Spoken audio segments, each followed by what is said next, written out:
Jonathan Wild by Henry Fielding. Adapted for radio by Nick Dear. With Christopher Fairbank as Jonathan Wild, Timothy West as the historian, Crawford Logan as the Count LaRuse, Geoffrey Beavers as Tom Hartfree, Melinda Walker as Sarah Hartfree, and Maureen O'Farrell as Letitia Snap.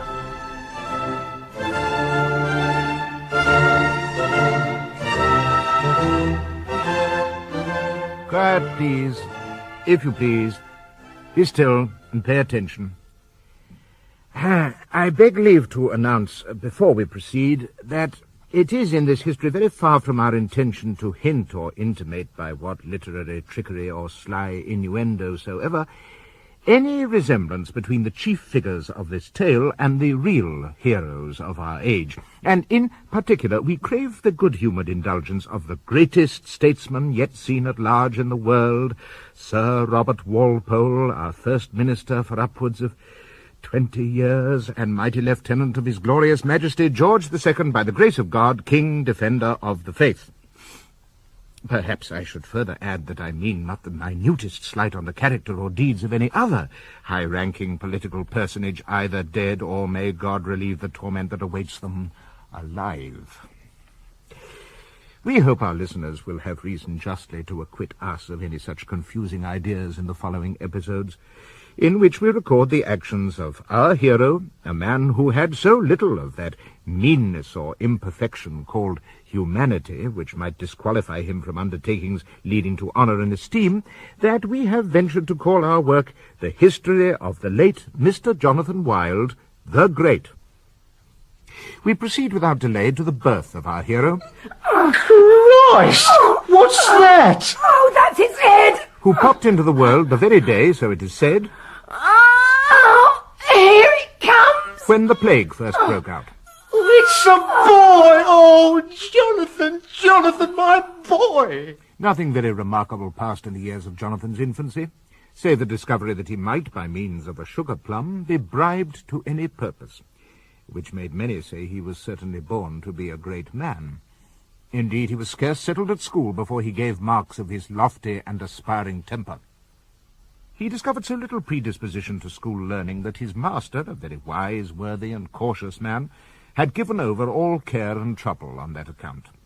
Acquainting Wild's parents that their son proceeded extremely well in his studies, he permitted his pupil to follow his own inclinations, perceiving they led him to nobler pursuits than the sciences, which are generally acknowledged to be a very unprofitable study. Jonathan declared himself, however, a passionate admirer of heroes, in particular Alexander the Great, who scattered ruin and desolation like a whirlwind, and the King of Sweden, a notorious butcher. who trounced the Tsar of Russia, sir. What a great man. The young gentleman arriving at the age of 17, his father, from some foolish prejudice to our universities, and out of a false as well as excessive regard to his morals, brought his son to town to learn a trade. Thus commenced the apprenticeship of Jonathan Wild the Great. Stand and deliver. Go to it, Bob. My Count, as the Count de la Ruse, this is an outrage. This is a pistol. Now hand over your purse or I'll shoot your dirty foreign knackers off.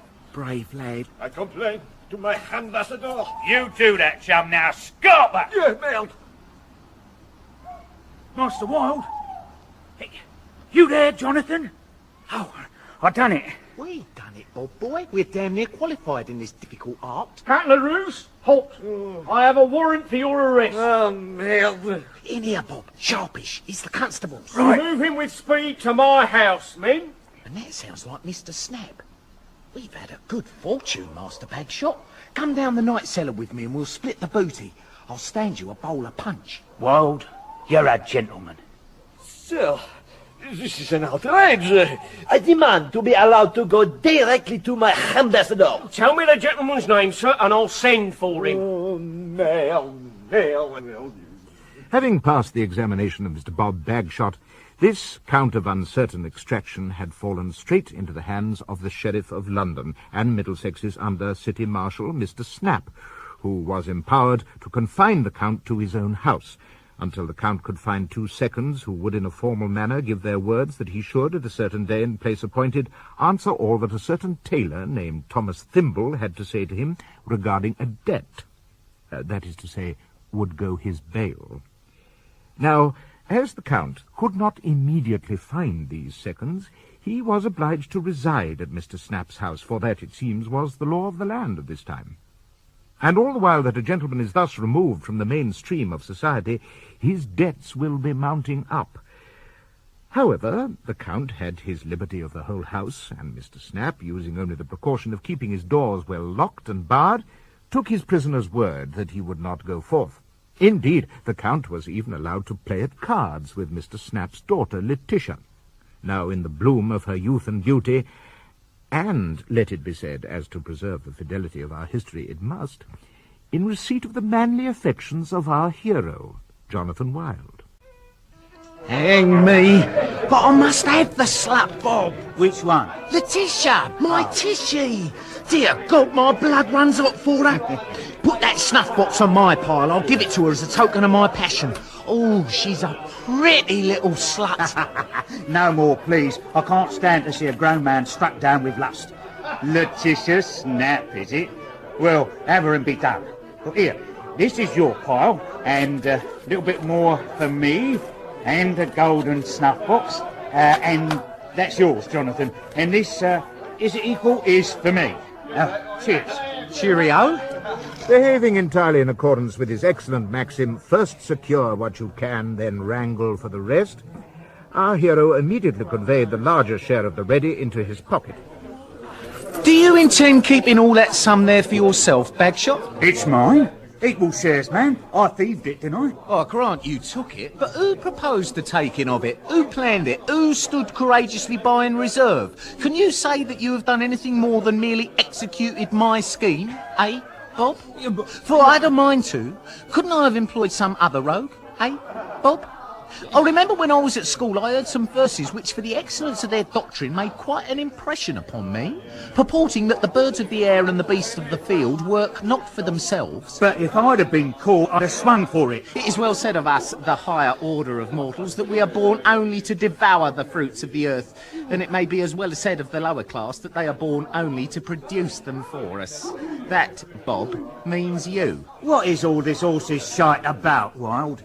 Bob, cast your eye abroad and see who is it lives in the most magnificent buildings, feasts their palates with the most luxurious dainties, their eyes with the most beautiful sculptures and delicate paintings, and clothes themselves in the finest rigging. Now, tell me if all this don't fall to them as had not the least share in producing this luxury, nor the tiniest ability to do so.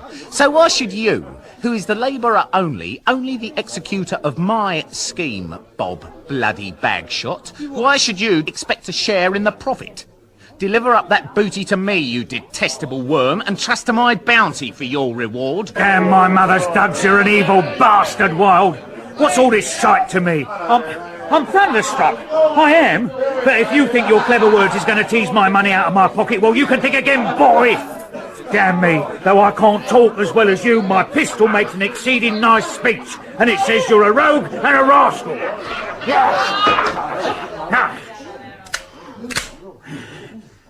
Sit you down, mate. I was in jest. Well, I don't like such jests.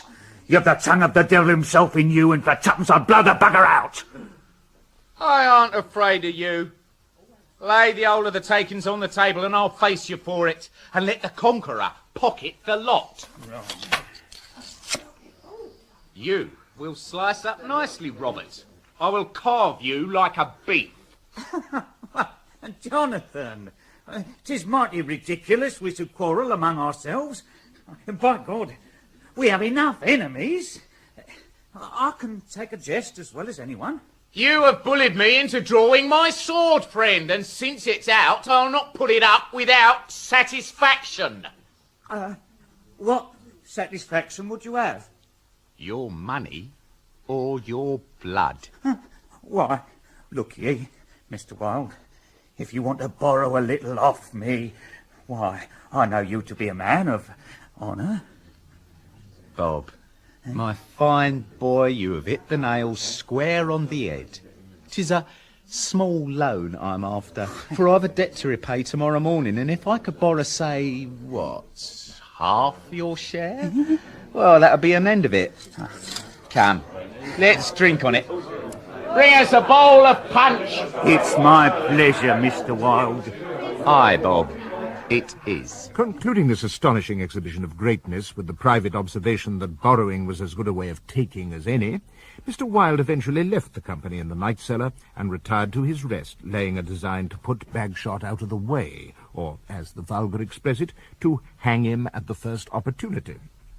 And here we must beg leave, with due apology to any Puritans secreted among our audience, to introduce a topic not entirely free from impropriety, history, alas, being riddled with this sort of thing, namely the amours of Mr. Jonathan Wilde the Great.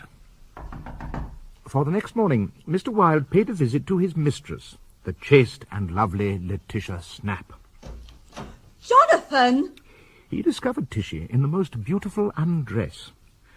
Her body was loosely attired, without stays or jumps, so that her breasts had uncontrolled liberty to display their bounteous orbs, which they did as low as her girdle.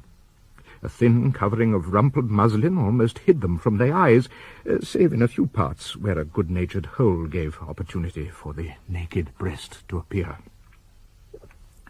Wilde was enraptured. Soon the tea-table was called for, and a charming discourse passed between the young lovers. Iron half hard for you, merry arse. You couldn't afford it. I'll give you a snuff box. Surprised me if you knew what to do anyway. Unfortunately, the wit and beauty of the fair Miss Tishy inflamed the passion of Wilde, which, though an honourable sort of a passion, was at the same time so extremely violent that it transported him to freedoms altogether too offensive to the nice chastity of Letitia. Oh! Get off! Oh, you filthy creature! Off! Oh, please don't struggle, Tish. I'll marry you if you like. Make an honest woman of you, if only you'll hope. My shift! My virtue! I'll see you hanged for this! Dearest Letitia, I said I'd marry you, didn't I? Truly, Jonathan Wilde was so remarkably attached to decency that he never offered any violence towards a young lady without the most earnest promises of this kind. But the lovely Letitia was deaf to all his proposals, and although she had not yet learnt the art of clenching her fists properly, nature had not left her completely defenceless, for at the ends of her fingers she wore arms, which she used with the most admirable dexterity. Oh, Tishy!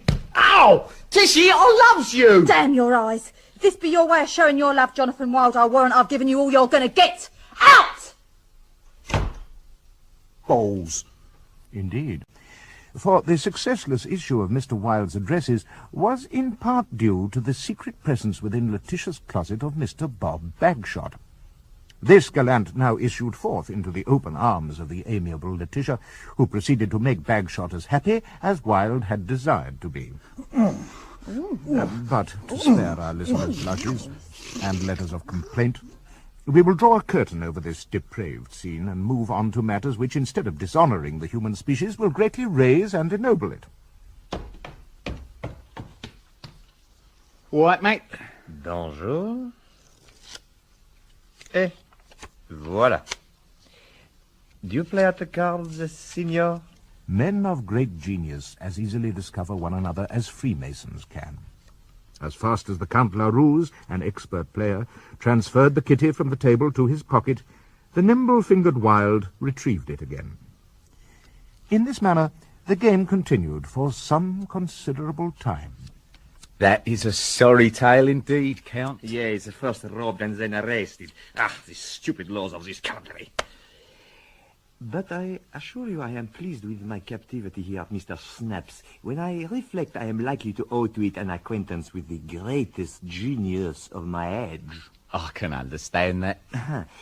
But it is with concern I view your shining qualities confined to a sphere where they can never be raised to eminence, Monsieur Jonathan. I may call you this. I indulge my vanity with the prospect of drawing from obscurity... What? Pardon this expression. Such talents as were, I believe, never before like to have been buried in it. What are you rabbiting about, friend? With your consent, I should like to introduce you into company where you may reap the advantage of your superior parts, where you may blaze out to the admiration of all men. I must admit my father has often tried to persuade me to push myself into the company of me betters. But, to say the truth, I have an awkward pride in my nature which is better pleased with standing on the summit of a dunghill than at the bottom of an hill in paradise. I've always thought it signifies little what rank of life I be thrown into, provided I makes a great figure therein. For the same genius, the same endowments have often composed the statesman and the thief. And where's your essential difference if one ends on a traitor's block at Tower Hill and the other on the common gallows tree at Tyburn? To me, a cod's head is a cod's head still, whether on a pewter dish or a silver one. And I have heard the devil used to say where, or to whom I know not, that it was better to reign in hell than be a valet de chambre in heaven. But merde, if he had the choice of reigning in either, would he not have chosen better?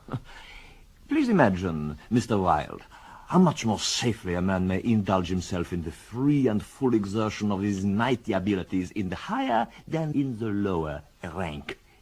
Since experience teaches him that there are more common felons turned off in 1 year at Tyburn than there are aristocrats chopped at Tower Hill in a century.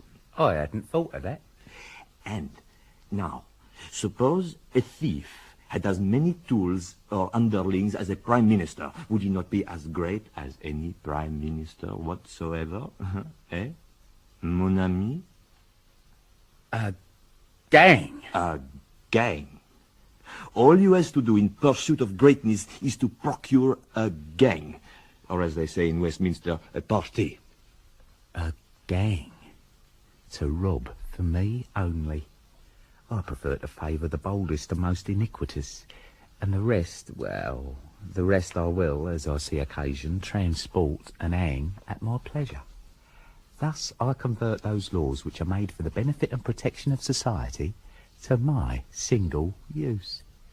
Aye, 'tis statecraft itself. There's only one thing wanting, sirrah, that which is the beginning as well as the end of all human devices. I mean, money. Assist me in quitting this pissy hole, and I will procure you money. I see your point now, Count. About bloody time, too. To effect the Count's escape, Mr. Wilde very soon after proposed the bribing of the maid, for, as he said, everyone has their price. Offer her a few shillings, and if she wavers and fears the loss of her place, leave in her pink hands also this pair of gold buttons. Which afterwards turned out to be brass. They did the trick, however, and subsequently Jonathan, being by the advice of the Count, and often on his credit, dressed in fashionable clothes, was introduced into the best company and fully educated in the taste of the town. The two friends constantly frequented the assemblies, auctions, gaming tables, and playhouses, and Wilde now made a considerable figure and passed for a gentleman of great fortune in the funds, as he set about the organization of his... Go to it, Mr. Fierce. And indeed he did. We are now obliged to produce two characters of a stamp entirely different from what we have hitherto dealt in. These persons are of that pitiful order of mortals who are in contempt called good-natured. As the dreary London sun came up, Wilde was retiring to rest, when, by accident, he met with a young fellow who had formerly been his companion at school. Wilde? I say, Jonathan Wilde, isn't it? Who was to know? Do you not remember me? Have I some quarrel with you, mate? It's Tom. Thomas Heartfree. We were friends at school. We were what? Friends. You helped me out of many a scrape, usually by making me do your homework. But you don't know me.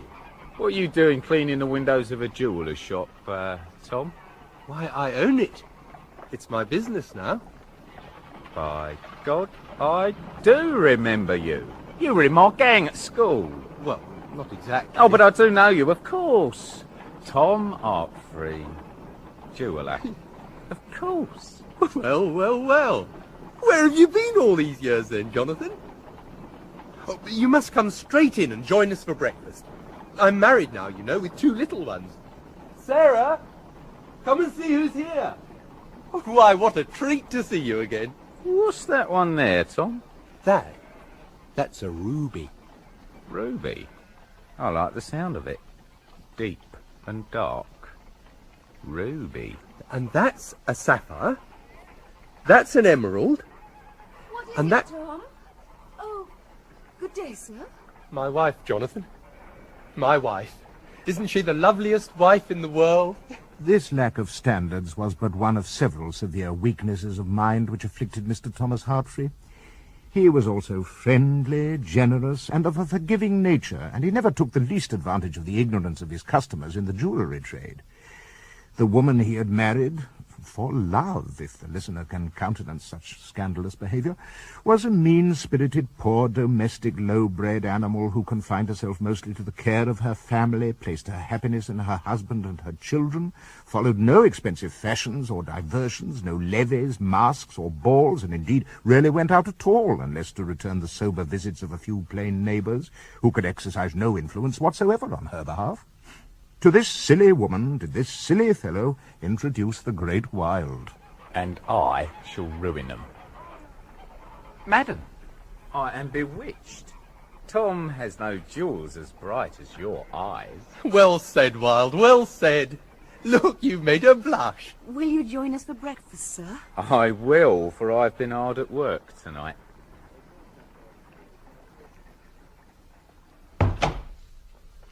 Oh, are you doing well for yourself?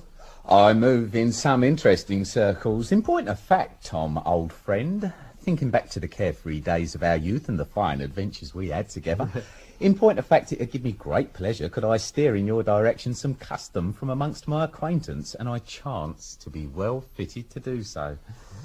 I think I can recommend to you a very distinguished foreign gentleman who is just on the brink of marriage. And if he is not already committed, why should I not prevail upon him to furnish his lady with jewels from your shop? Eh, Tom? Do you hear that, Sarah, my love? We're to be rich. Oh, we live modestly, Mr. Wilde. Don't put fantastical thoughts into his head. Mrs. Hartfree, what do you live for, then, if not the dream of wealth? Your wife's a mystery, Tom, but a damn sweet one. I must confess she do stir something in me. Excuse me, I'll be with the children. Well, friend, are you keen? I am, Jonathan. I am. Is he really that stupid? He is. For he has the weakness of all seeming innocence. I mean greed. His eyes will be glazed with it when he comes here, and he'll not see through you. I told him you were to be married, by the by, and sought some decent sparklers for your bint. Married? What? My dear Count, I know you would do nothing so prohibitive to your way of life, though, as for myself, I fear I am, against my better judgment, in all probability, the marrying kind. I would swim seas of blood for a pretty woman. And forfeit me left bollock to have her away in a place like this. Yeah, it is a beautiful house. I do so adore these windows in the grand style, without bars. Don't you? Hey, we will put some of your men in livery, yes? For my equipage. A fashionable house in the new streets must have butlers. I won't thank you for it. Yeah, they deserve nothing more. Hey! Take care with that couch, sweethead. He's all on the credit, everything on the credit. Jonathan, will all this make the required impression, do you think? I adopt my most formal manner, naturally. It'll do well, Count. Here's the plan. Ah, the brain, the great wild brain in action. Formidable. Well, yes. Now, Sonny Jim's carting round a tray of his best jewels for your perusal. However, you will send them back. Okay? Back. Tell him his stock is meagre and hardly suitable for the superlative slut with whom you are canoodling. Ask to be shown a finer selection on the morrow. But first, Count, select the very best rock on Hartfree's tray, promising to pay for all together when you have your hands on what you most desire. In the interim, we may sell the single jewel in our possession and by your great abilities at dice, cards and such like, get together as large a sum as possible. This then goes to poor Tom on his second visit as deposit on an exquisite necklace, earrings and solitaire. Of course, you will have to write a promissory note for the bulk of the purchase, but who could fail to give a gent like yourself credit for the residue, a piffling matter of a few £1,000? Brilliant. Aye, a gem. I can see them. How they dazzle. What will you do with your half of the proceeds, Jonathan? Half? Half? Who is the original contriver of this scheme? Who has expended valuable brain power upon the logic of it? And whose old schoolfella is the prey? Half? It's 3/4 for me, friend. I see. Mailed! Here, Vaz. Who was that? I tricked Mr. Wilde. Sorry, Chief. Fierce. Why, you employs these dang dames, Wild. I'll have a word with them. Mr. Sly, Mr. Fierce. I ain't a furniture remover. Do you want a furniture on the blackboard? So is Sly here. We don't know nothing about furniture. Yeah, robbing and wounding's more our line of work. I appreciate that, lads, but do not despair, for I have some more germane employment for you. A terrible misdoubt has struck me. Where?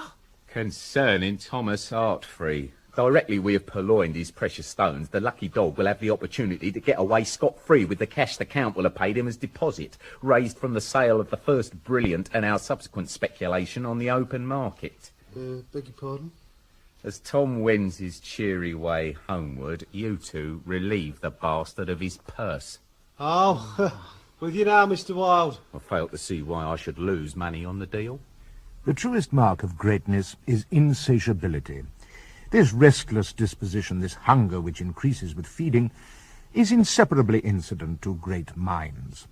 The alert listener will have remarked that our hero displays a distinct aversion to satisfaction and content, and in due course we must together lament the diminutive nature of that speck of happiness which he attains in the consummation of his schemes. Go to it, Count. Ah, this lot is better, much better, Senor Heartfree. Muy bien. I'm so glad you approve, sir. I'm indeed sorry if my visit yesterday caused offence. Well, they were inferior stones, all bar one, and I am a superior personage, as you may see. Oh, I do, Count Laruse, I do. Is there anything on this new tray that's to your satisfaction? What is your intended taste? Pardon? Your fiancée, Your Excellence. What does she like? Let me see. How about the necklace, both pairs of earrings, and a solitaire? Yes? Well, that only leaves the ruby ring on my tray, sir. Oh, chuck it in as well, then, son. Oh, the ruby. Very good. If you please to take a seat for some few moments, Monsieur Heartfree, I fetch the cash. Thank you very much. Jonathan, I have them. See? Not very big, are they, when you get close to?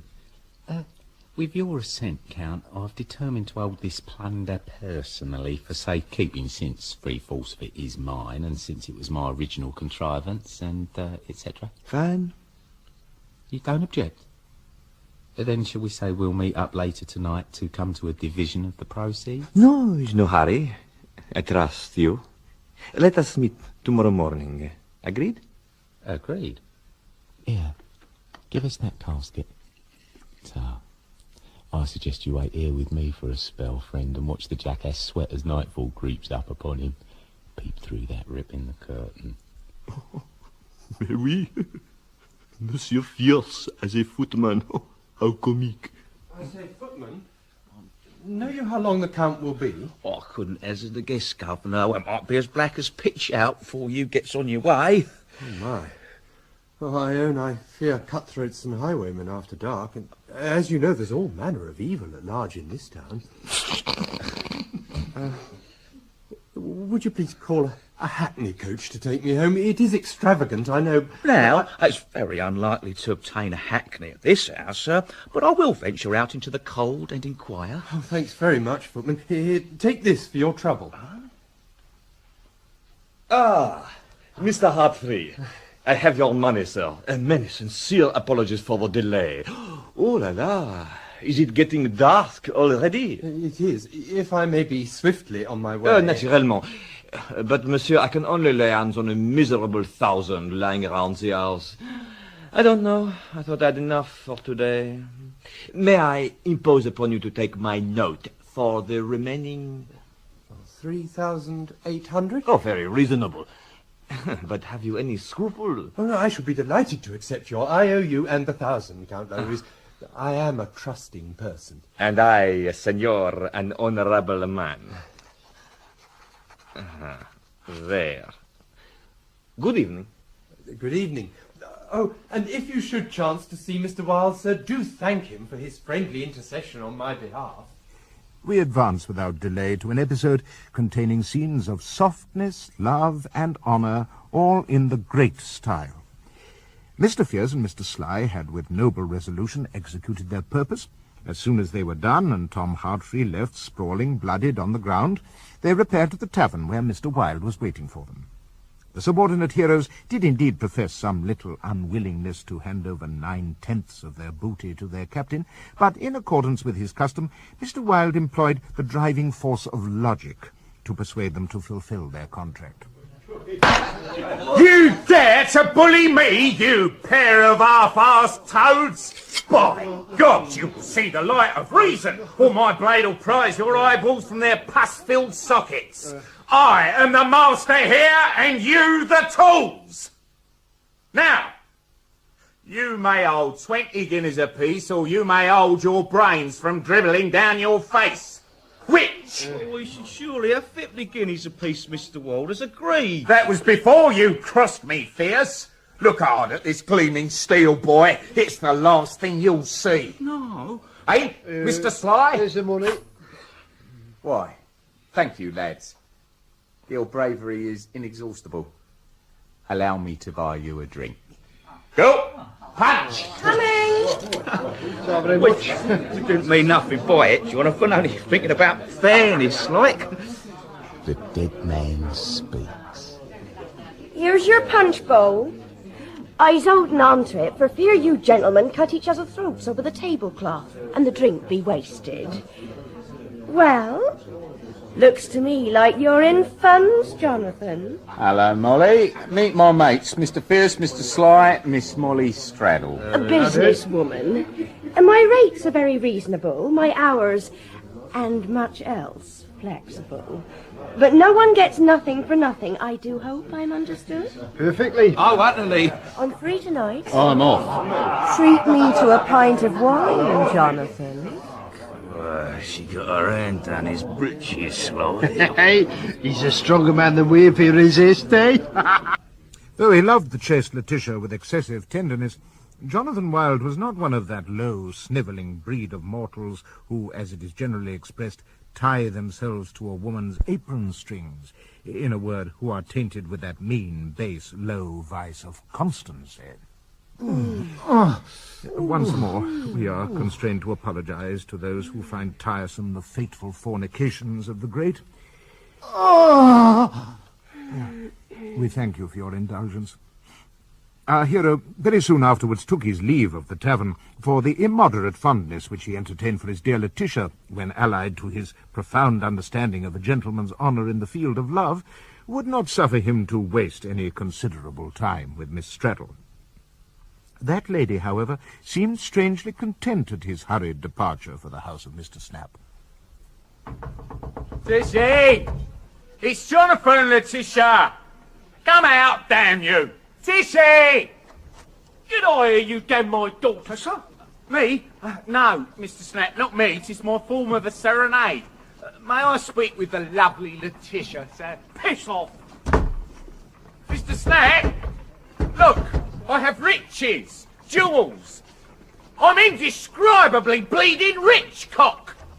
What are you about, Wilde? Pshaw! You reek of the pox! I wish to marry your daughter.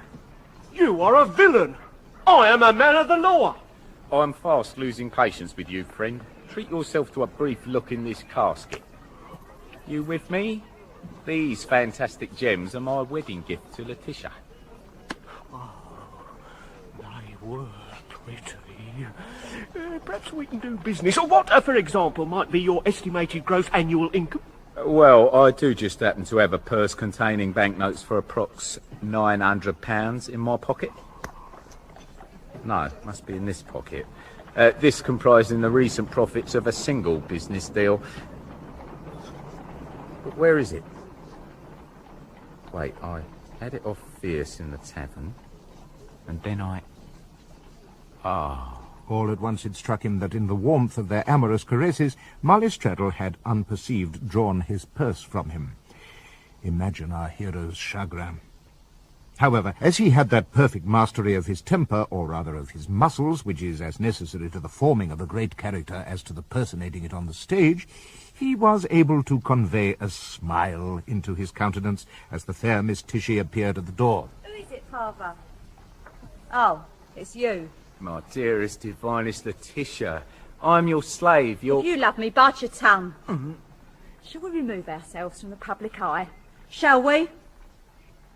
I'm glad, sir, you've repented of your manner of treating me at our last interview. I may say your behaviour then was so monstrous that I resolved never to see you more. However, as you now, it seems, think it proper to give more convincing proofs of your affections... If Mr. Wilde would open the casket. What beauties. Let me see, Father. I have some knowledge of jewels. It might perhaps interest you to know, Jonathan. For in my youth, my father placed me for a time with an eminent pawnbroker, well guessing how valuable a part of a lady's education it would be to be instructed in these things. So you see, Jonathan, I'm in a position to be able to say with a degree of certainty that this earring, for example, is paste. Paste? Paste? The Count. The bloody Count. The bloody Count must have switched bags on me. He's probably halfway to Dover by now. Yes, he was. Sorry, hey, Tishy? Sorry? The lightning which should have flashed from the jewels now flashed from Letitia's eyes, and thunder immediately followed from her voice. She beknaved, berascaled, berogued the unhappy hero, who sat later in the night cellar, confounded with shame and indignation at being thus outwitted and overreached by those he had thought his allies. God's festering wounds.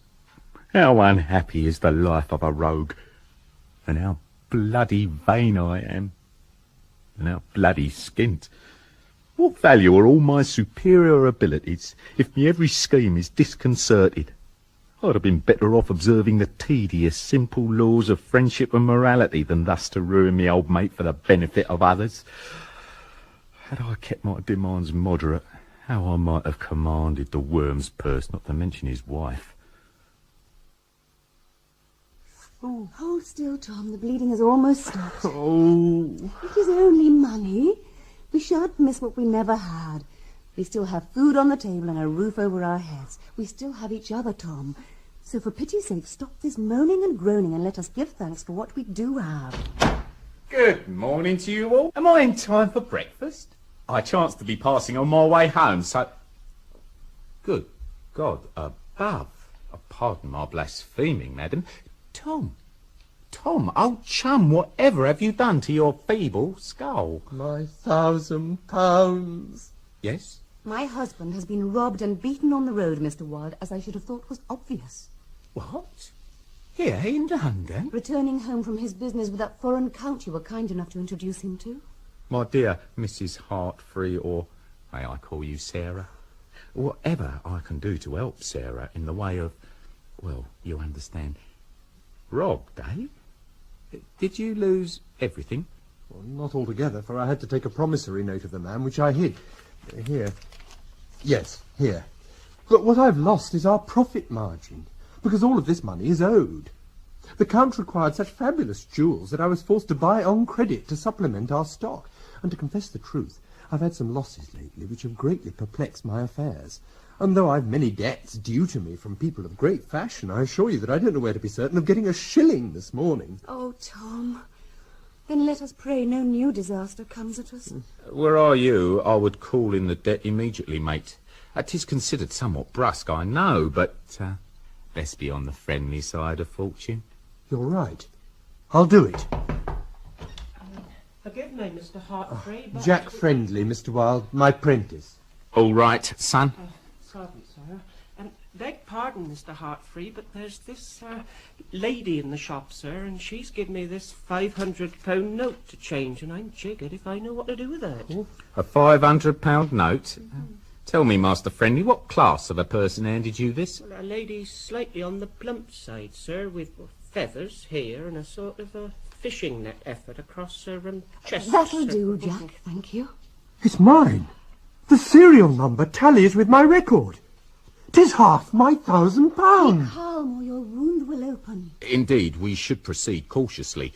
Mrs. Hartfree, I fear you do not have sufficient art to interrogate this creature, and poor Tom is hardly in a state...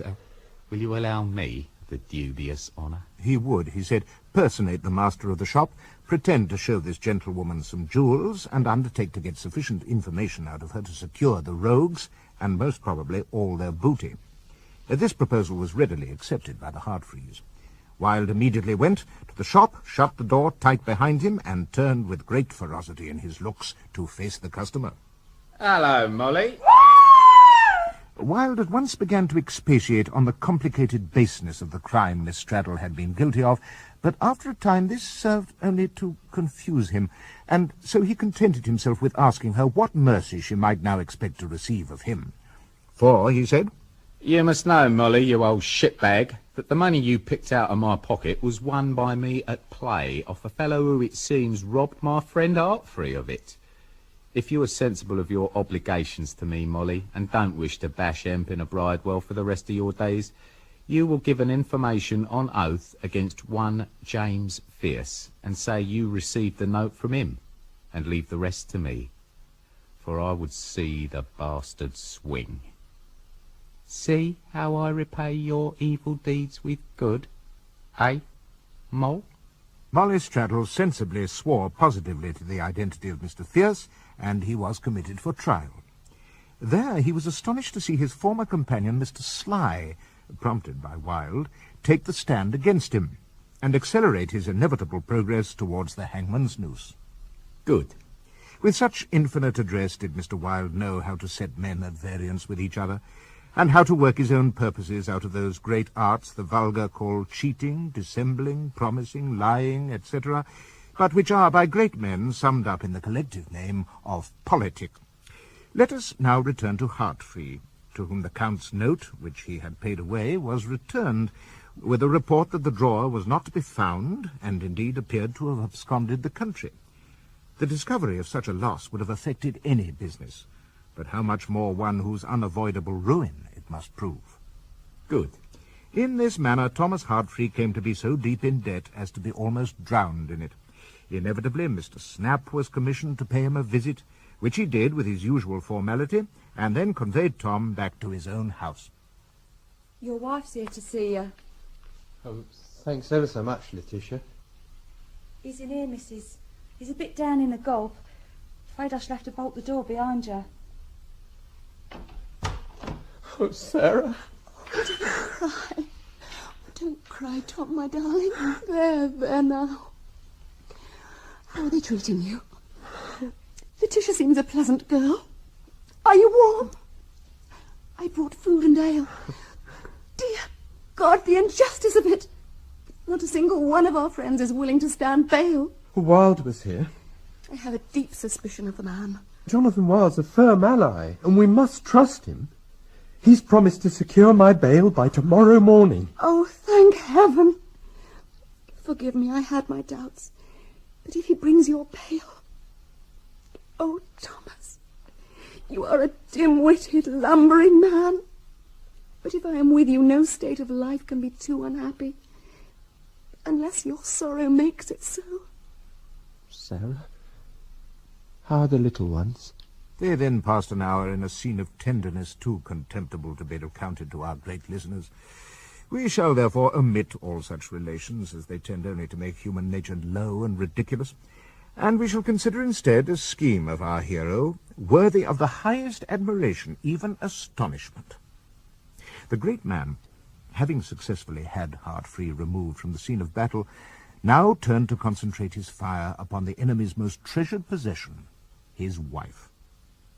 Wilde was concerned that by too eager and hasty a pursuit he should frustrate all his future expectations, but luckily that evening a noble hint suggested itself to him. Accordingly, he sat down in the night cellar and wrote Tishy a letter full of 10,000 protestations of honourable love, sealed it, posted it, and at dawn set out to violate Sarah Heartfree. Good morning, dear Mamma. Good morning, children. Where is Papa today? Does he not want his breakfast? He is. Don't cry, Mamma. I'm sure Papa would not stay abroad if he could help it. Morning, and my most genuine condolences. Bugger off, you nippers. I want a word with your mum. Oh, Mr. Wilde, how good of you to come so early. Run along, children. Yes, Mamma. Have you succeeded in procuring bail for Tom? Oh, please say you have, or it will break my heart. I ain't endeavoured at it yet. Not endeavoured? I have an infinitely better scheme by which you may certainly preserve yourself, your hubby, and your family. Really? Look at it logically from this angle. You have some valuables still remaining in your stock, I take it. Indeed, some rather high-quality gems. Well, think, madam, what happens when the statute of bankruptcy is issued, as it most assuredly must be. The creditors come, the bailiffs come, and all your precious stock, your only asset, is impounded. You are left with precisely naught. How, then, can you help your unfortunate husband? I earnestly advise you to remove yourself, together with your most valuable jewels, immediately to Holland. Holland? I have this minute come from Snap's house, where I imparted the gist of my plan to Tom, who, I may say, greatly approved of it, and went so far as to compliment me on the breadth of my genius. Tom says I am to go. He do, and with all speed, woman. Well, then, I must go if my husband wills it. There is some particle of sense in it, I imagine. But is it absolutely legal? And dear God, Mr. Wilde, however does one get to Holland? I have it all arranged. I myself will attend you to a place of safety in Rotterdam, and then return to deliver your husband and babes, whom I will bring to you. Oh, Mr. Wilde, how can I ever thank you? In time, I will think of some way. Now, pack your jewels, my dear, with the greatest haste. Oh, and also some clothes, I suppose. You must leave your children with your servant, for a minute's delay might be fatal. Our hackney coach is waiting outside. Oh, confound this burning, this hot desire. Her delicious tears are like oil to the fire in my breeches. I could be sorely tempted to ravish her in some dockside inn in Harwich, but no, wait till we're at sea. We have been simple, honest, decent people, with no pretensions to a state of grandeur. We have always tried our hardest to be good. Why, then, is our condition so wretched? Perhaps my tears are justified. Perhaps God has abandoned us.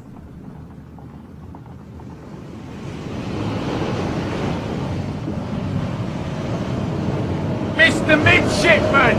What news of this damn blow? We've been smacked on the Goodwin Sound, sir! Pray I would, for I fear we're lost! Lost! A fox on the wind and the sea! I, Jonathan Wilde, curse you! So the tyrant death would rescue my intended prey from me, is that it? Snatch from my grasp that pleasure I have longed and plotted for? Damn me, I'll take the only course I can to prevent it. I'll debauch the female now.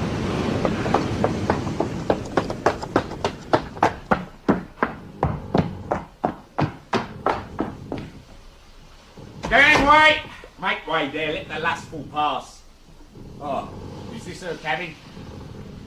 O Lord, that still is the raging of the sea, hear us and save us, that we perish not. It We are is. delivered unto... Mr. Wilde, what is the meaning of this? This, madam.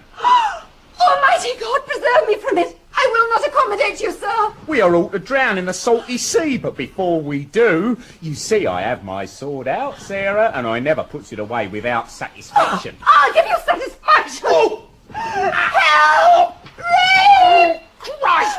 You bruise my engine, you impudent bitch! Damned if I don't bruise you in return!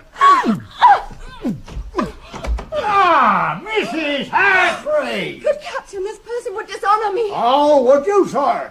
Stand up where I may wallop ya! For daring to interrupt my personal business, matey. I'm feeding your liver to the sharks. A knife! We will soon find out, mister. Come on, then! Ah! This champion of Mrs. Heartfree, who was a brute rather from his education and the element he inhabited than from nature, spared neither pains nor blows in the assistance of his fair passenger. Yet our hero's noble design was finally thwarted only by the intrusion of a team of jolly Jack tars, who, contrary to all rules of chivalrous combat, pinioned Wilde's arms whilst the captain belaboured him about the belly. The storm being now entirely ceased, Mrs. Heartfree was locked in her cabin, for her own protection, and the victorious captain was inquiring of the great man if he had no more Christianity in him than to ravish a woman in a storm, when a sail was spied at a distance, which the lookout wisely apprehended was a French privateer. The warship bore down on them, and as the English captain was in no condition of resistance, he immediately capitulated as the Frenchman drew alongside.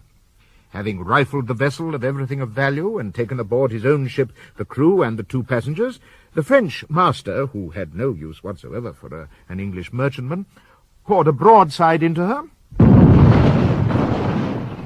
and sent her to the bottom.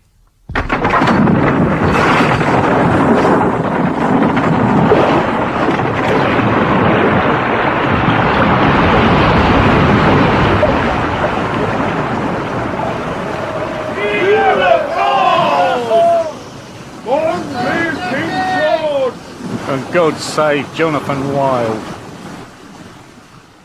For the French captain, who was a young man of gallantry, and enamoured to no small degree with his beautiful captive, had prevailed upon Sarah to recount to him the whole history of her afflictions at the hands of Jonathan Wild. This so moved the captain, who had too little notions of greatness, that he resolved to punish our hero. Accordingly, he ordered out one of the boats, and making Wilde a present of 6 biscuits to prolong his misery, committed him to the mercy of the sea. Well, this is an happy situation to be in. Floating in a little boat on the open sea, without oar, without sail. But damn it, a man can die but once. What signifies it? I was never afraid of anything yet, nor I won't begin now. I shall die whether I'm afraid or not. Who's afraid then, blast and frigate?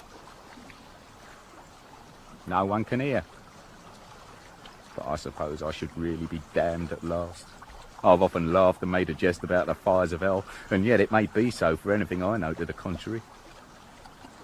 And if there should be another world, it will go hard with me. That is certain. No. When a man's dead, there's an end of it. What is more, a great man does not sit still and be starved. I'll eat up the biscuits the French son of a pig bestowed upon me, and then leap into the sea. Where are they? Ah, bloody hard ship's biscuits. With weevils in. Ugh. Done. Now, a drink.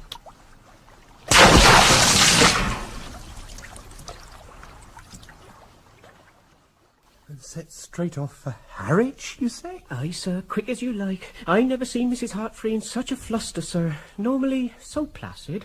Left the little uns with Peggy, the maid, sir. Grabbed her bonnet and a casket of your best brilliant, sir, and into the coach directly. Oh, Sarah's taken jewels from my stock? I'm much afraid so. Said she had your express order, say.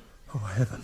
Can it be true? It can. 'Tis a perfect diabolism. Mr. Heartfree, Mr. Wilde has accompanied the mistress to Rotterdam, sir. 'Twasn't a thing I could do to prevent it.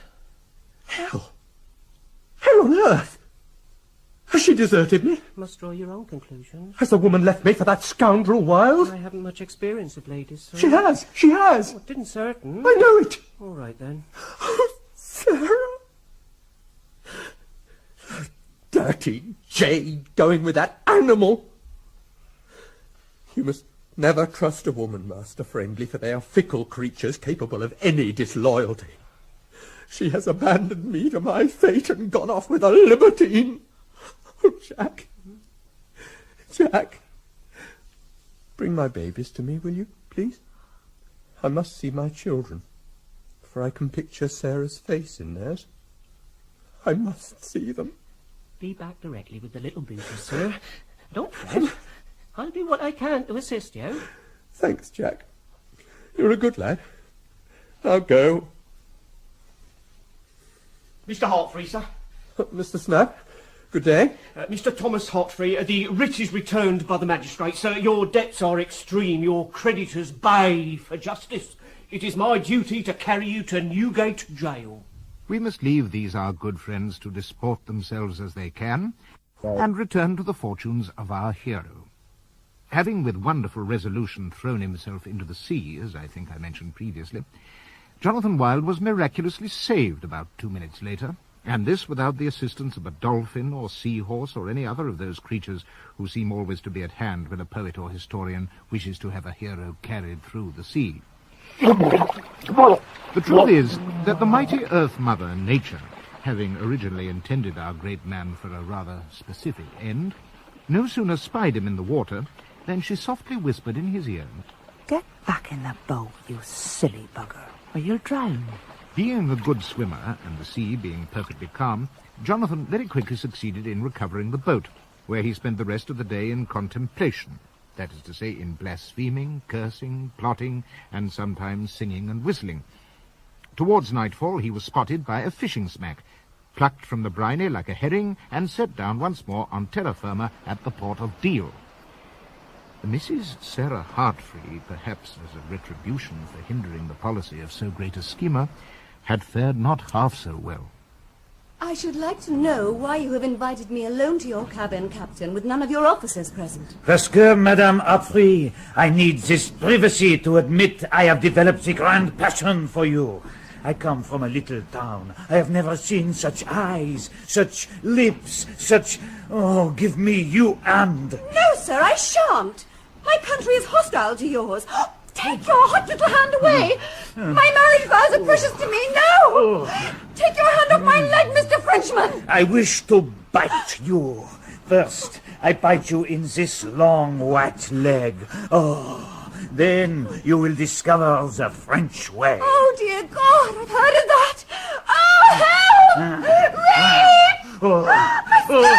My skirt! Oh, I am a good Christian, mother of two, wife to a jeweler. Why? Oh, help! Help! Pull off your breeches, you dog! Comment? The Englishman! I, the Englishman, and proud to come to an English lady's assistance. Are you well, miss? Mrs. Hartfree from London. I am intact, sir, thanks to your timely intervention. Nigel Fountain, Esquire, late of the county of York, bound for Hamburg when taken by this pirate. How do you do? Pleased to make your acquaintance. Oh, look out! You killed him! Mais non, I have smashed his head with my best chair, but he will live. See, he breathes. Now, I suggest we continue our sport. Undress me. Oh, good Lord, I'd rather die! Then I must undress you.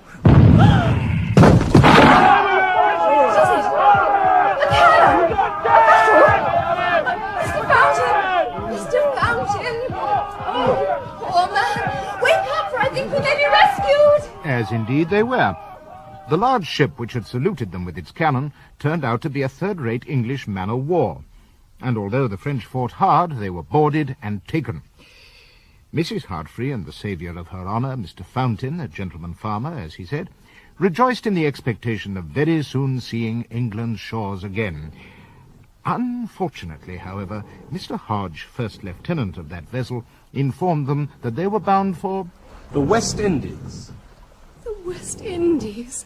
Bear up, my dear Mrs. Hartfree. I do assure you, you may rely upon me to see you safely home to your family. Tom! Oh, Tom!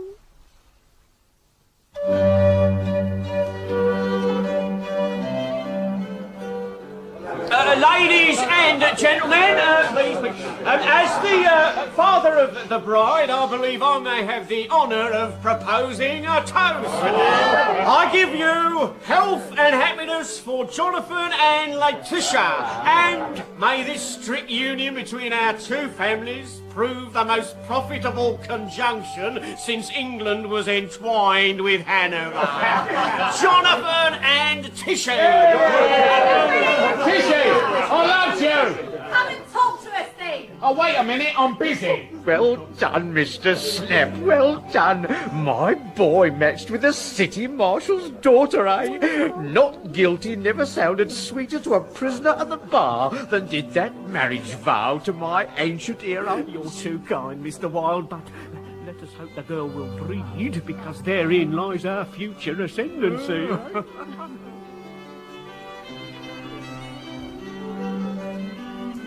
Mr. Blueskin, my patience is sorely tried. Will you hold up the Bristol Mail coach come Friday night, or will you not? If it's carrying bullion, the guards will be armed with muskets. I am afraid that I draws the line at murdering without a reason for it, Mr. Wilde. Reason? Reason? Why profit? I'll do it. You're too young. No, I'll do it, though. I like no better pastime than burn a man's brains out. I mean, what's the world done for me, eh? I piss on it. Well, Master Fireblood, I have not noticed it before, but you do display a certain promise. Tell me, what is your noblest ambition in life? To be the tool of some great man. Well answered. If you would serve me, mate, there is a silver snuff box concealed in Mr. Blueskin's undergarments, which is legitimately due to me as a percentage of my booty. I might prevail upon you to retrieve it. Oh, well, as you like. Here you are, Mr. Wilde. Your snuff box. Not do this to a man, Wilde, in front of his equals. You are no longer a man, Blueskin. You are a corpse. Mr. Fireblood, that was well executed. I might perhaps ask you to complete your mission in a manner fitting to the auspicious occasion and present my beloved with the snuff box, for I know she has a liking for the articles. Well, as you like. Mr. Fisher? My dear Jonathan, you seem to be doing mighty well for yourself over these past months. Your sudden prosperity is the talk of the town. Well, Molly, remove your chubby fingers from that spot and I'll tell you. I've brought my gang to a great regularity. There is the secret of it. I am obeyed and feared by them all. I have likewise established an office, which is a new venture, and a bleeding successful one. An office? Aye. Any poor soul who has the misfortune to be robbed or swindled may, by paying the face value only, or perhaps a little more, have their goods back again. It's a useful service to society, do you see? You mean they has to pay you to get back what you filched off them? Yeah. I might say without undue conceit that I'm in a promising way of getting a fortune, for I've also procured an appointment as Thief-Taker General, a post created by myself, by which means I may regulate the doings of criminals in a most public, spirited manner. It's high time we had a proper force of police in this city, and I flatter myself that I will make a first-rate captain of it.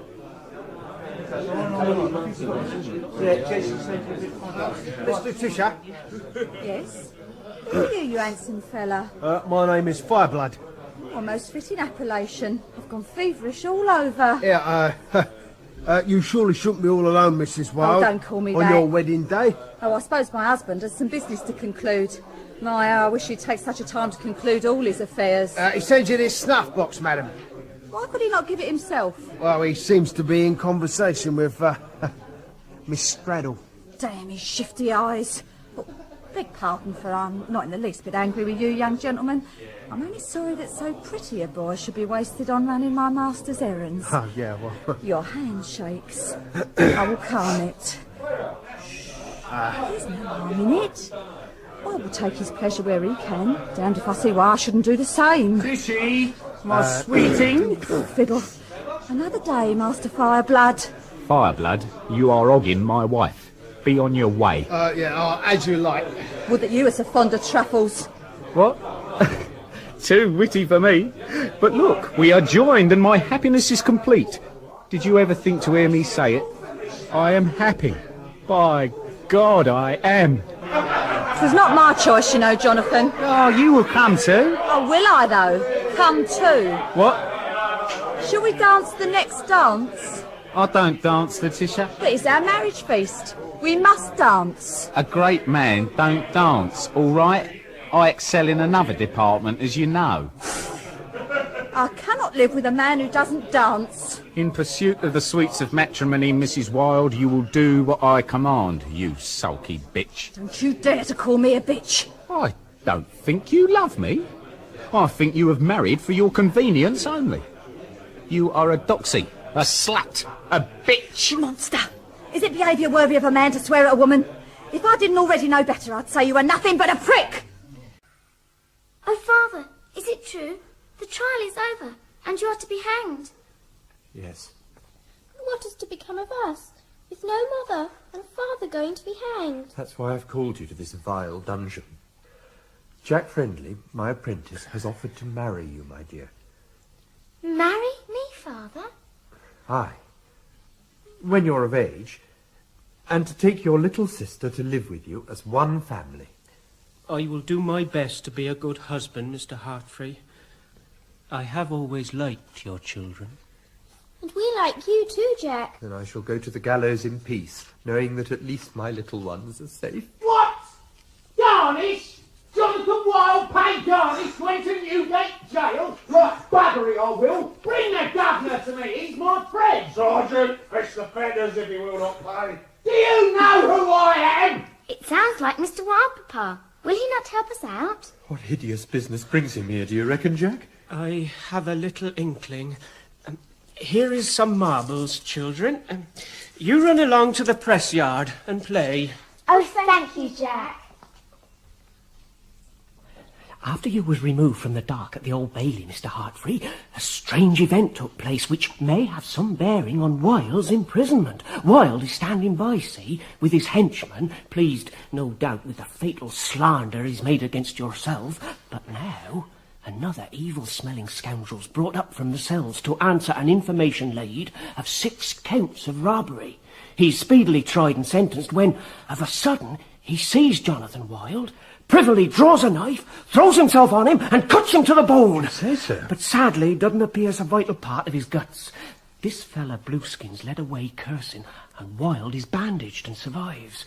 But I did most certainly hear the new magistrate, Justice Meadows, he that sentenced you, say to his clerk that he had a grave suspicion of it. That Wilde had as many enemies among the lower world as among the learned men of the court, and that there be a general determination to put a stop to his violent progress. Well, Jack, that's news to cheer the heart.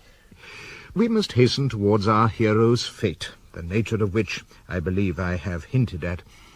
This learned Justice Meadows had managed to procure a clause in an Act of Parliament by which it was made a capital offence for a chap to steal with the hands of other people. This law was so plainly calculated for the destruction of all heroic greatness that it was indeed impossible for our hero to avoid it. Christ! What am I dreaming of? Shall I, the great Wilde, be frightened by dreams and phantoms, frightened into sullying that honour which I have so difficultly acquired and so gloriously maintained? Shall I, to redeem the worthless life of this fellow, suffer my reputation to contract a stain of goodness which the blood of millions could not wipe away? Not altogether lightly, is it?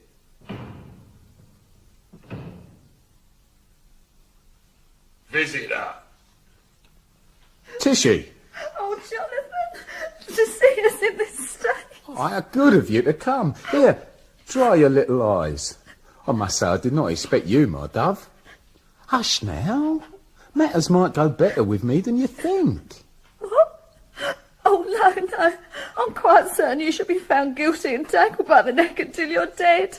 I told you it was impossible to carry on such a trade long.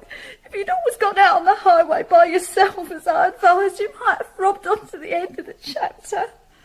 To the rope. That's where you're headed. It's infallible. And in my frank opinion, it's nothing more than you deserve. Then why, Letitia, why do you weep for me? For you? For you? Why, Why ever would I weep for you, you black-hearted bastard? My tears are for myself, for I've been convicted in a most innocent case of pickpocketing, and damn me, the judge says I shall swing beside you. And when I thought I had my blasted freedom at last.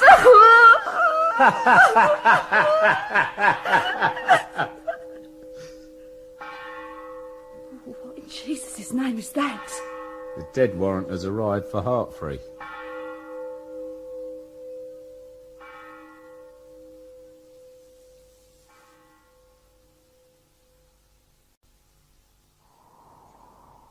Your coach awaits, Mr. Heartfree.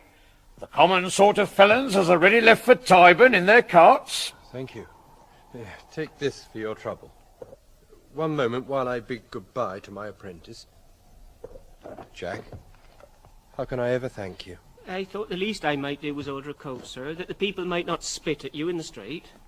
I mean not simply that, but everything. Your constancy and devotion, your cheerfulness, and your promise to be a husband to one of my babies and a father to the other.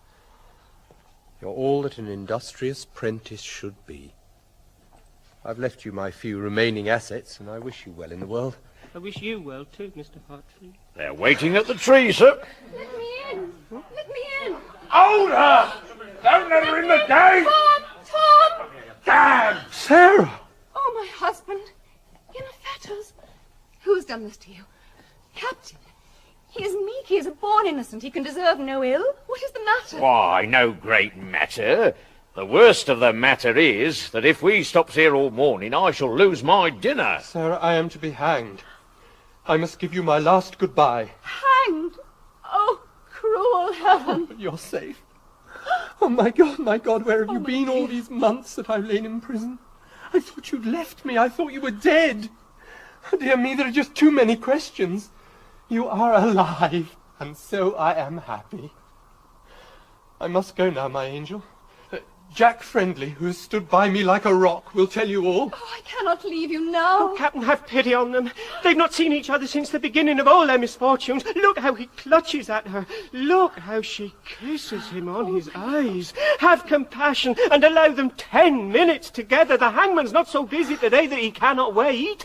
Young man, you have moved me. But you're too much of a gentleman not to know that something is due for such civility. Here is my last 5 guineas. Take it. Oh, 'tis a bargain, and thank you. For that, I don't care if they stay all day together. For what signifies hiding good news? A moment ago, Justice Meadows here came up and whispered to me that the gentleman is reprieved. Reprieved? Oh, no. Oh, he has fainted. Fetch water, the surgeon, the leech. As we have previously intimated that we do not hold with miracles, we must endeavour to show that this incident is at least as natural as it is delightful, for we would rather have suffered half mankind to be hanged than to have saved one, contrary to the strictest rules of writing and probability. A few days after I had sentenced you, Mr. Heartfree, the man Fireblood was brought before me, having been taken in the fact of a particularly vicious robbery. I confess I was much staggered when I inquired into it, to find that of the 2 persons on whose evidence alone you were convicted, one was in Newgate for a felony, and the other brought before me for a robbery. Fireblood, after I'd questioned him, saw his position was hopeless, and desired to be admitted as an evidence against his accomplices. And thus, the full account of Wilde's atrocities against yourself and your wife has become apparent to me. I must say I am profoundly shocked by the history of what you have suffered, and I shall do everything in my power to procure you a full pardon. We leave to your imagination the rather tedious huzzas and hoorays which greeted this announcement by Justice Meadows. Mrs. Heartfree was very soon prevailed upon to recount her adventures at sea, that the magistrate might better prosecute against our hero, and this the lady did over the course of the next 2 hours, coming at length to the unspeakable proposition made her by the Count in the depths of the African jungle. There was nowhere to run. I thrashed about with my fists in a most unchristian manner, but as the man tore my sea-drenched woolens from me, I grew certain my virtue was demolished. So, however, just as he was preparing to commit his disgusting act, there burst from a thicket 3 men as black as the darkest night. Nay. Yes, 3 godless creatures, clothed only with a rag of animal hide about their shame, and holding great gnarled clubs high in the air. Imagine my surprise and relief when I saw them bear down on my oppressor, wrench him naked from on top of me, and beat him into the dust. They then spoke to me with the kindest of accents, though I understood not a single word of their language, and gave me to understand that they would lead me through the abominable jungle to their town. Very remarkable indeed, Mrs. Hartley. My poor wife, had I been there to protect you... No, please do not touch me, Tom. We left the villain weltering in his blood, and I staggered the 5 miles to the settlement, for I would not suffer those black fellows to carry me, thank you very much. I was strengthened by the reflection that though my clothes were in tatters, my honour was safe. At length we arrived, and I was reunited with First Lieutenant Hodge and his sailors, and introduced to the Chief Magistrate of that country. The Chief Magistrate immediately let it be known that he desired me to become his 7th wife. But with such honour, such pomp and ceremony, as to make all the attentions I had received from white men in the preceding week seem in comparison like the antics of rutting dogs. I rejected him with as great civility as I could muster, shaking like a leaf, and to my astonishment was not bothered once thereafter. Instead, the Chief Magistrate promised me safe passage to the coast, where I might take ship for home, and before I left presented me with an enormous jewel of less value, he said, than my chastity. And here it is. Look. My word. Oh, it's green, like the eye of a cat. It must be worth a fortune, Mrs. Hartley. Yes. And now I am returned to England. Thanks be to God. Amen. And all this, Tom, if you can bring yourself to recall, from your association with a downright rascal, thinking him to be your friend. You desired riches beyond our needs, and this is the outcome. Do not be too hard on your husband, madam, as he is no different from other men. That is exactly my point. I have suffered overmuch at their hands. Yes, I concede we are all equally to blame. We all associate with rogues, and we ought not. Let us consider ourselves all as members of one community, to the public good of which we are to sacrifice our private views, and let us never give up the interest of the whole for the sake of individual profit. Well, what do you say to that? I say aye, Mr. Meadows, with all my heart. The day of Jonathan Wild's trial now approached, for which, as Socrates did, he prepared himself not weakly and foolishly, like that philosopher, with patience and resignation, but instead with a good number of false witnesses. However, we are ashamed to relate that our hero was, notwithstanding his utmost caution and prudence, found by the court to be... Guilty! May the Lord forgive me what I do. I have noticed with executioners they are often of a pious inclination. It is something I have frequently remarked.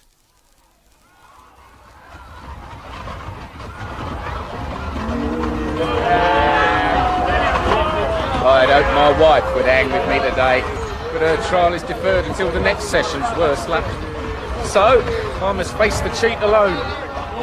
But damn me, parson, it's only a dance without music, eh? The devil take your soul, Jonathan Wild! Thank you, ma'am. Those who do evil shall go into everlasting fire, tended by the devil and his angels. The tortuous heats will burn... You trying to frighten me out of my wits? I believed all you say, mate. I'm sure I'd die in inexpressible horror. Bastard! Bastard! When you are in hell, Mr. Wild, no boastings and beggings will help you. You will be ready to give more for a drop of cold water than you ever gave for a bottle of wine. Fate, parson, well-minded. I have a bottle hidden.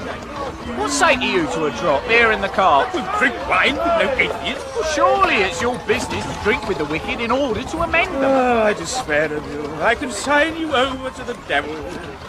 You haven't enough to wash my hands. I'll accept your generous offer, for I'm parked. Here's my corkscrew. Cheers, parson. There it is, the tree of my final glory. You're not such a bad sort, Wild. It may be come the judgment. you will find mercy. I don't want it.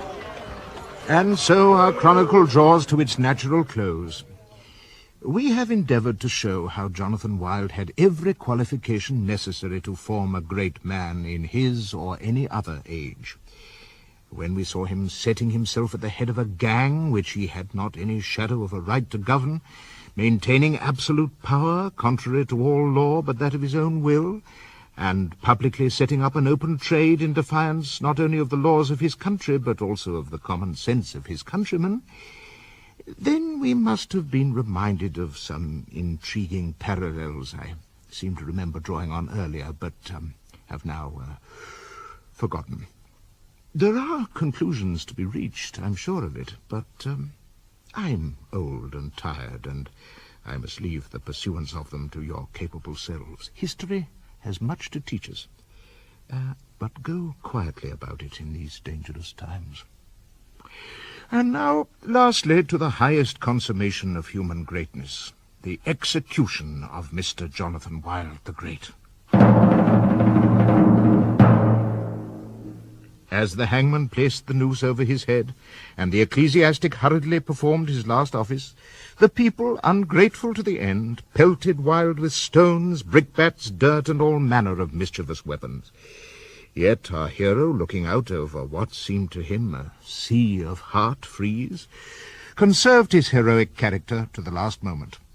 In the midst of the shower of stones, he applied his nimble fingers to the parson's pocket, and relieved it of the gentleman's silver-plated corkscrew, which he then carried out of the world with him. Say your prayers, sir. Shit and God's blood! This is awful! Get up!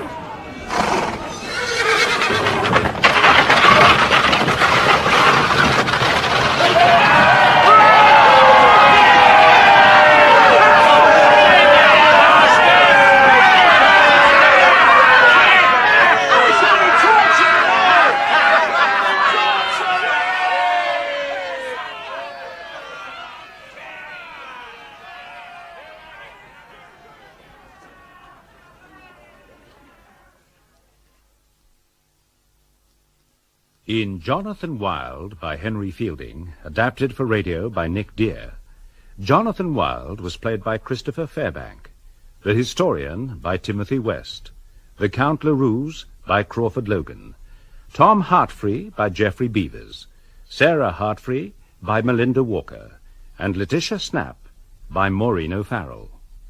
Wild's mother was played by Melinda Walker, Wild's father by Brian Smith, Young Wild by Joseph Wright, Bob Bagshot by Colin Starkey, Mr. Snap and Jack Friendly by John Webb, Mr. Fierce by Peter Aker, Mr. Sly and Mr. Fireblood by Robin Summers, Molly Straddle by Jenny Funnell, The Heart-Free Children by Emma Smith and Sujata, The Captain and Judge Meadows by David Garth, and First Lieutenant Hodge and Blueskin by Trevor Nichols. Other parts were played by Anne Jameson and Jake Wood. The play was directed by Richard Wortley.